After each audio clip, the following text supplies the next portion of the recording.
This bulletin proudly brought to you in association with Alex Campbell's Menswear.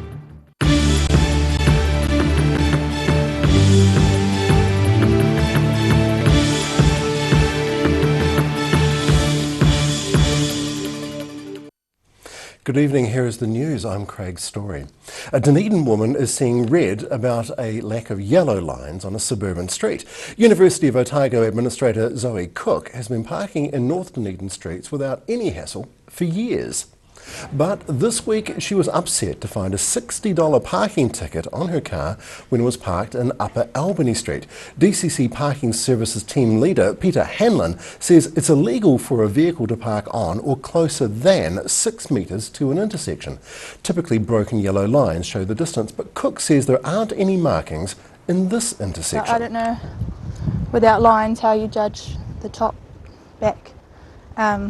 Also, a lot of the streets around here do have the broken yellow lines, so you know where you can park. Right. And yeah, here's just been a handy spot for a lot of people.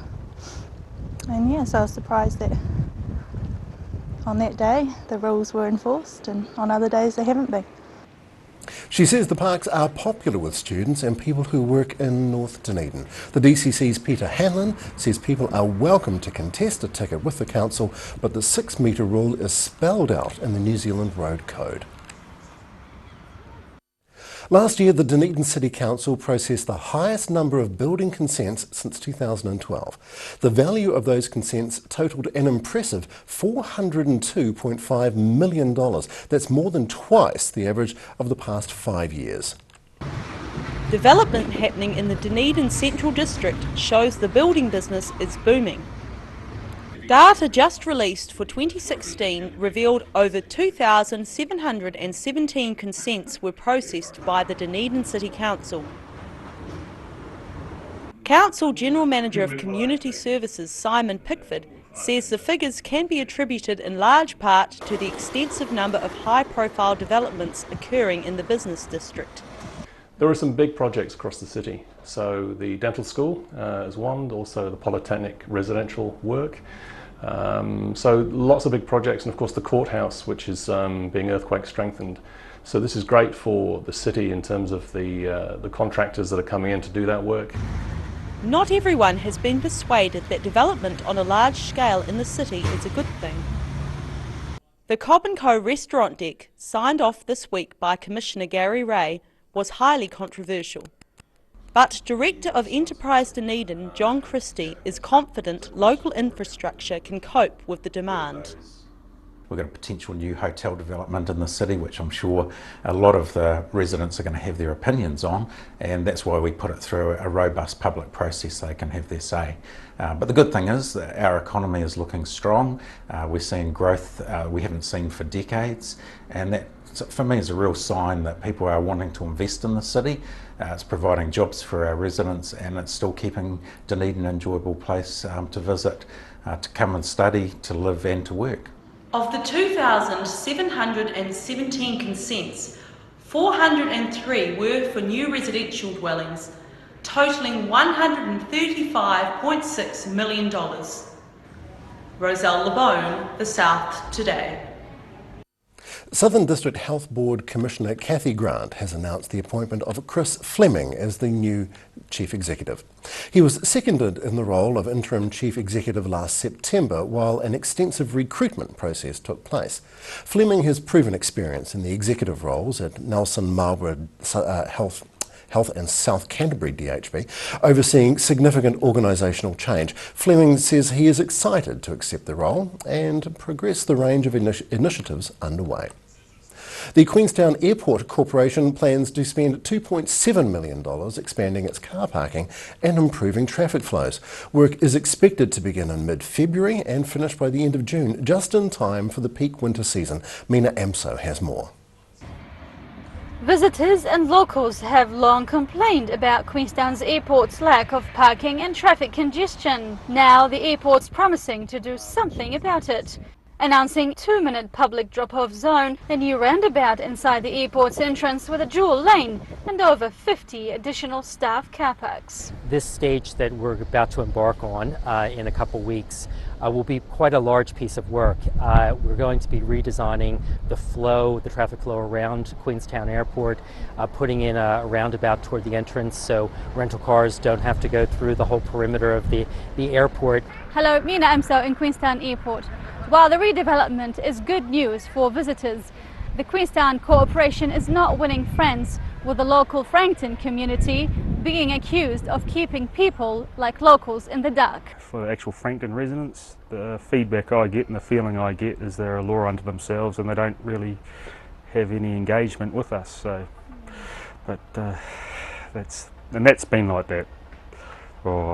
I say for the last 3 years. Certainly the Frankton community, as well as the other communities that are very close to the airport, will be seeing more engagement from us going forward as we work through development plans. What we do try to do is make sure that any plans we have do take into account the community and community needs. The latest development follows plans announced late last year to trial a park and ride shuttle service between the airport and 150 car park on Brooks Road behind Mitre 10 Mega and Pack and Save. By the end of the project in June, the corporation will have spent more than $4 million. Nina Amso for the South Today. Still to come on The South Today, a street artwork currently underway speaks poignantly of our need for thoughtfulness as the world changes before our eyes. And more art in the streets is the topic under discussion for Invercargill's CBD.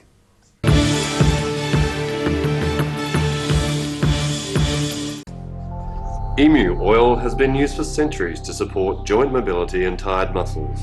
Also helpful for supporting healthy skin. Available as oil or in capsules. Go to www.silverhorn.co.nz to order emu oil today. Every reason, every season, we're proud to dress the region. Alex Campbell Menswear, it fits.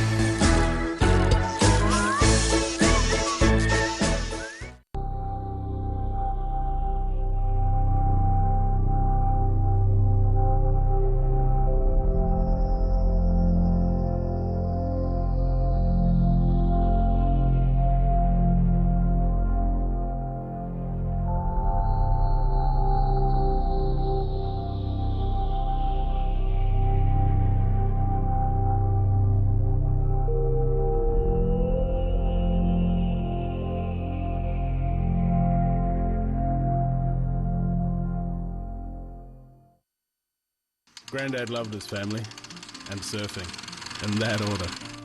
He taught me to surf, and we spent a lot of time in the water together over the years. When he died, I strapped the camera to the nose of his old board and filmed the paddle out at St. Clair. Gillian's played the video on the big screen at his funeral. Grandad would have loved having everyone come out one last surf with him. Gillian's Funeral Services, helping families celebrate the lives of their loved ones for generations. Gillians.co.nz. Travelling this weekend? Think slow. The University of Otago. Usually the atmosphere is charged with the energy of student life. But this week is the week before exams. Hey, Dane. Not now, man. I'm panicking. Come on, mate. I know just what you need. In here? No. Is this it? No. This is the place to ease your stress. Hey, Tane. Fancy a little cuddle?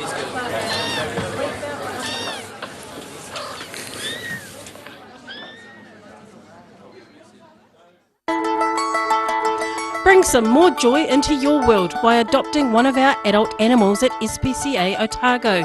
Call now on 473 8252. Please adopt a pet now. They will love you forever. For over 35 years, Roslyn Mowers and Heating have been selling and servicing outdoor power equipment and are well established in home heating, installing wood fires. Call in and meet the friendly team. Roslyn Mowers and Heating, 150 Kaikorai Valley Road. We're a 25 Moray Place at Dog with Tails Cafe and Bar. So we take coffee very seriously. We do what's called contract roasting, so we're creating our own roasting profile and then doing our own blends. We're really focusing on the craft of what we're doing. You know, we're going back, instead of going on mass-produced sort of cheap things, we're taking the time to really craft what we're making. Make it so anyone can come here and have a feed and be able to get something they're able to eat or that they want to eat as well. You're kind of getting a taste of cafes from all around the world when you come here.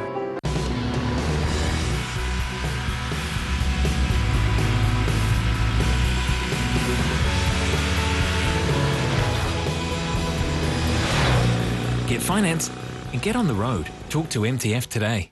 Active Furnishers Limited, home of quality service with superior product and an in-house design team who are always happy to advise and create an imaginative solution for you. Active Furnishers Limited, part of Dunedin's design history.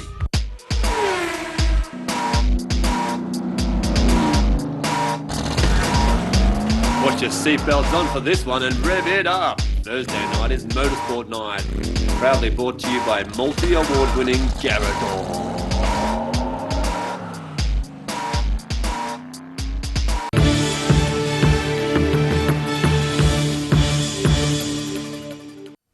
Thank you for staying with The South Today. A street art mural in the student quarter points to a vision of the future, and it's one of an impending apocalypse. The artist's vision is to encourage people to think about taking responsibility for their actions, and it's transforming a wall that was once a tagging hotspot into a vibrant addition to the community. Inspired by a simple ecological message, artist Guy Howard Smith depicts a young girl paddling through a sea of plastic waste. He feels passionate about keeping spaces clean, and painting the mural in Castle Street seemed an ideal location. The artwork depicts the ripple effect and consequences that littering has on our world. It's got links to global warming, sun heating up, plastic, just overall message of a microcosm, like where your one bottle that you're holding or something affects the bigger picture, and so that up the top is the bigger picture of what could potentially be our fate if we don't take responsibility for our actions. Guy started his creative artwork 2 weeks ago and will take another week to complete. The Dunedin City Council gave $1,500 from its Creative Communities scheme, and another $2,000 came from Keep Dunedin Beautiful. Resene have donated all of the paint, and Bramwell have donated all of the scaffolding. Good on them. If you have a pussycat, get it desexed, says Southland SPCA. It is kitten season, and the Invercargill and Gore SPCA centres are full to capacity. Thus, they're not taking in any more kittens until some have been adopted. Kitten season is well underway, and the Southland SPCA can't take on any more until they're adopted out. Hi, I'm Ruby Spink in Invercargill at the SPCA, where the kitten population is exploding. The big thing that needs to be done right at this stage of the year are the kittens that are being born as soon as they're up to weight. For those that have got them, is to do the responsible thing in getting them desexed. But not only that, the cats that they have got at home, the domestic cats they've got at home, get them done now before the season starts again. Hay says with around 75 kittens in the care of the Invercargill and Gore SPCA centres, the message is clear: get your pets desexed. He says if nothing's done, we'll be in for the same problems next year. We get a situation often where somebody will come in and surrender kittens, and there might be 2 out of a litter, and we say, what's happened to the rest of the litter? They'll say, oh, we've given them away. But by giving them away, they're going to places that generally they won't get them desexed, and so the thing just snowballs and keeps going and going and going. He says it's a matter of responsibility. It's everyone's job to make sure they're not contributing to the problem. He says if you can't afford to take proper care of your pets, you shouldn't get them. You've got to be prepared to be able to look after them in terms of financing the food that they need to eat, the health care that they need from a vet. Don't take on a pet unless you can afford it. It's nice, it's lovely, but you've got to be able to afford it. And we get more and more people coming to us saying they can't afford to go to a vet, they can't afford to feed their cats, or their dogs for that matter.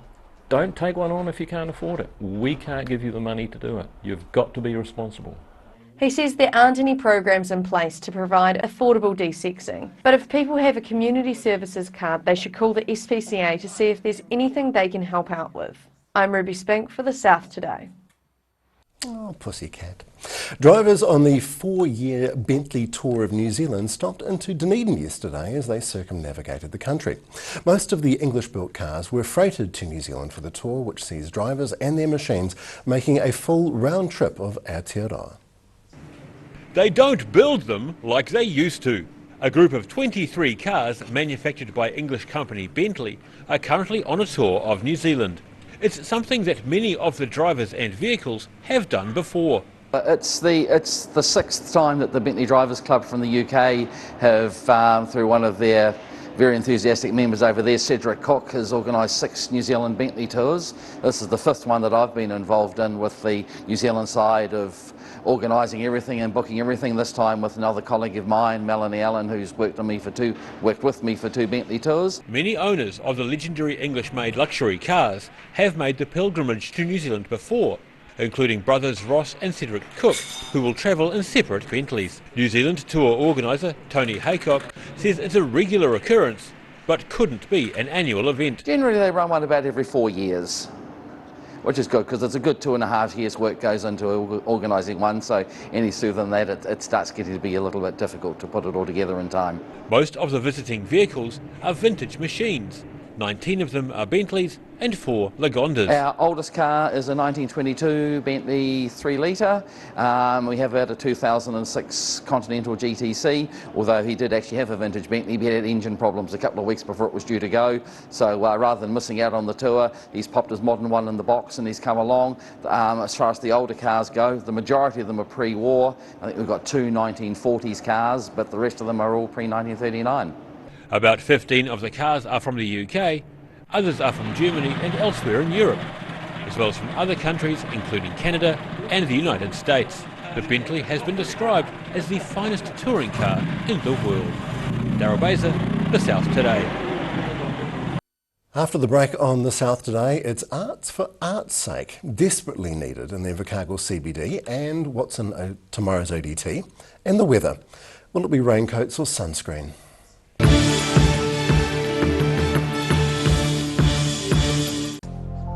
Emu oil has been used for centuries to support joint mobility and tired muscles. Also helpful for supporting healthy skin. Available as oil or in capsules. Go to www.silverhorn.co.nz to order Emu oil today.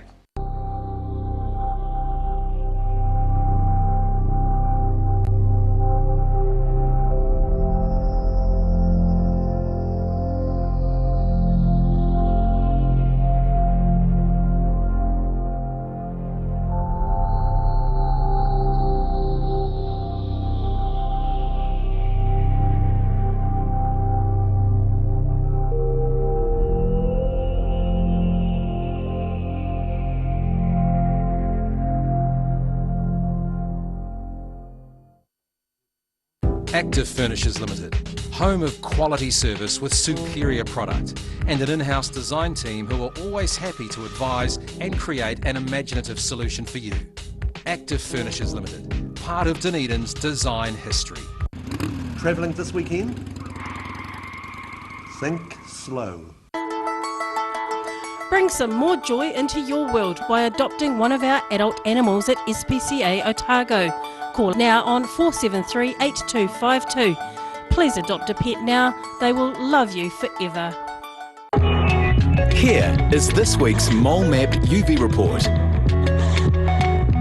Did you know UV radiation can penetrate through clouds, meaning you can still get sunburnt on a cloudy day? If you've ever been on a sunbed or been badly sunburnt, what are the chances you could have melanoma? Remove the doubt. Get a mole map. We're at 25 Moray Place at Dog with Tails Cafe and Bar. So we take coffee very seriously. We do what's called contract roasting, so we're creating our own roasting profile and then doing our own blends. We're really focusing on the craft of what we're doing. You know, we're going back, instead of going on mass-produced sort of cheap things, we're taking the time to really craft what we're making. Make it so anyone can come here and have a feed and be able to get something they're able to eat or that they want to eat as well. You're kind of getting a taste of cafes from all around the world when you come here.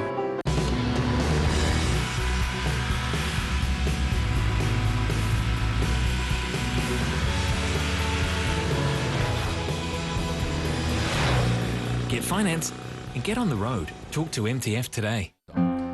For over 35 years, Roslyn Mowers and Heating have been selling and servicing outdoor power equipment and are well established in home heating, installing wood fires. Call in and meet the friendly team. Roslyn Mowers and Heating, 150 Kaikorai Valley Road. Larnac Castle on the peninsula is an ideal getaway, whether it's for an afternoon visit, to wander the gardens or enjoy the stunning views. Perhaps stay a while in one of our fabulous rooms overlooking the peninsula. Larnac Castle is a must-see, and you can now experience the castle's history via a self-guided tour. There's also Campus State just moments down the road, and perfect for functions or your big day. Larnac Castle, just 15 minutes from downtown Dunedin. Every reason, every season, we're proud to dress the region. Alex Campbell Menswear, it fits.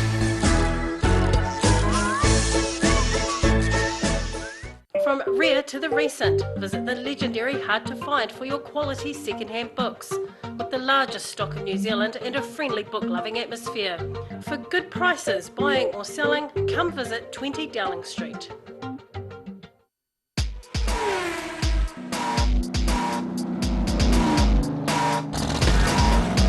Put your seatbelts on for this one and rev it up. Thursday night is Motorsport Night. Proudly brought to you by multi-award winning Garrador.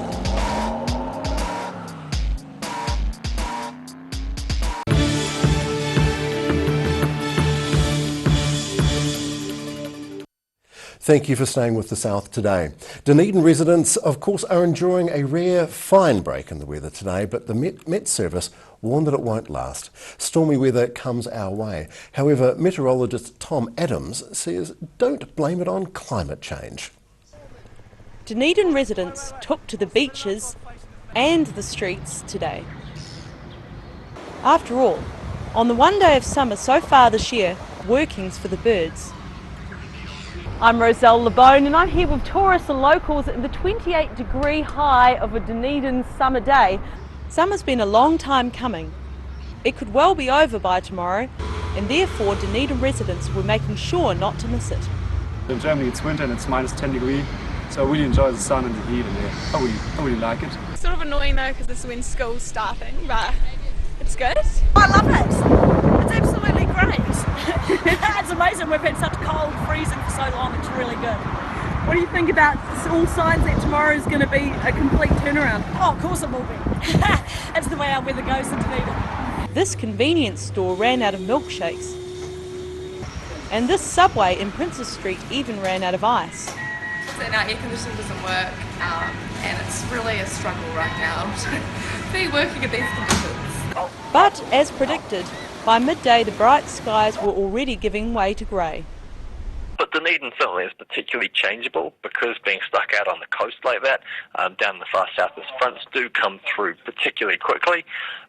There's certain effects that increase the change temperature as the front goes through. You still get what's called foreign heating with the wind coming over the ranges, but the southerlies, when they come up to Dunedin, haven't really interacted with much land, so it can be a particularly sudden change there. Adams says the changeable weather is not a recent phenomenon. I look back to 1923 when in Musselburgh there was a single day that got 229 millimetres of rain. To put it into context, that's almost double what Dunedin has had in the whole of January so far this year. A cold front set to hit this evening is to end Dunedin's golden weather for now. Roselle Labone, The South Today. A plan to get art into the heart of Invercargill City was workshopped recently. The Arts Centre project under the Southland Regional Development Strategy was highlighted as one of the ways to rejuvenate the Formica Beige CBD. But the project's manager says we're still a long way off of the end date for the project. The rejuvenation of Invercargill Centre through art is about to take its second step forward. Hi, I'm Ruby Spink, outside the Invercargill Public Library, where they're holding the first workshop for the Arts Centre project. This is the first of 6 workshops with the arts sector and interested members of the public. This is the first one, so it's a 2-hour workshop where we want to get into some more depth about what people want to see and do in this centre and how they want it to look and feel, and then starting to flesh out some of those ideas, because it's all very well having the wish list, but we may need to prioritise, and so how easily would it be to get some of those ideas on board, how much would it cost? The wish list has come from postcards distributed around the city. On these, people are encouraged to write out their vision for what they'd like the art centre to become. Malcolm says there's been an encouraging level of response. Lots of variety. Of course, people wanting to see good and great art, but on top of that, really wanting it to be a social centre, so lots of things about cafes and marketplaces and perhaps outdoor, an outdoor area. Lots of requests for workshops and participation, that adults and children doing art workshops. Under the Southland Regional Development Strategy, or SWORDS, the Art Centre project was highlighted as a priority project. Once a decision has been reached on what and where the centre will be, it will house the Invercargill Public Art Gallery. Malcolm says the project is aiming to bring a fresh breath of air into the city. We've called it the Art Centre, by the way, rather than the Art Gallery, because of course the collections are front and centre, but people felt that the word gallery can sometimes be quite a narrow concept, and so in order to encourage people to think as widely as possible, we've called it a neutral title, the Art Centre project. It's not the name of what will happen, but it's a description, if you like. Although the next 5 workshops will be finished by the end of February, Jeanette Malcolm says we're about 2 years off the Art Centre project finishing. I'm Ruby Spink for The South Today. And recapping tonight's top stories on The South Today. The Dunedin City Council processed the highest number of building consents since 2012, with a total value of over $400 million. And work will start soon, actually in February, on the $2.7 million car parking expansion at the Queenstown Airport. Time now to have a talk with Phil about what's in tomorrow's Otago Daily Times. You've got some interesting stories today. First, the aftermath in court about the big case of stolen guns. Now, so the stories has appeared online already today. We've put it on our site, but there's more angles to it, and keep an eye out for some intriguing angles about how the crime was committed and what happened. So look out for that.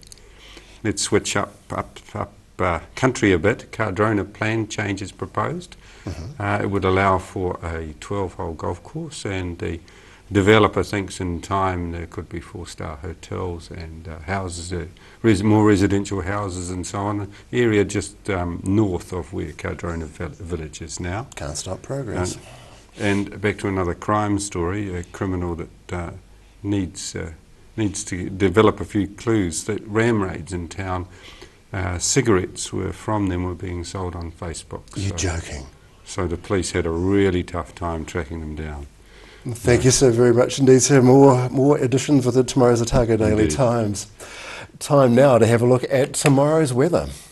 The South Today weather update proudly brought to you in association with Silverhorns Emu Oil. And starting with today's southern view taken from Queen's Drive in North Invercargill, where it was described as warm and muggy. Looking at the situation, in spite of the TARDIS-like weather conditions, a cold front is due, giving lead to rain and cooler sou'westers. More fronts are due, so it's an unsettled situation. To the southern outlook, from Balclutha to the Catlins to Gore and to Lumsden, fresh sou'westers, with a risk of showers, 16 across the lower plateau. And to the central outlook, Alexandra, moderate westerlies, fine 19. Queenstown, moderate westerlies, mostly fine 17. Tainao, fresh sou'westers, risk of 16, and Wanaka the same. To the north, Oamaru moderate and Omarama moderate westerlies, fine and 18. Timaru, variable winds 18 and fine, and Twizel moderate westerlies, mostly fine and 18. Here in Dunedin tonight, showers, cooler sou'westerlies easing 8, more fine sunny weather and cool weather in tomorrow 16 and 9, and for Thursday mostly sunny, fine and moderate westerlies 9 and 17. Invercargill, showers and cool westerlies 7 tonight. Tomorrow clearing conditions, sunny periods, winds easing 9 and 15, and for Thursday cloud developing, fresh westerlies 9 and 16. All from the wonderful crew, I'm told to say that, of The South Today, based in Queenstown, Invercargill, Dunedin, and all points in between. I am Craig Story, wishing you a very pleasant good evening. Thank you, good night.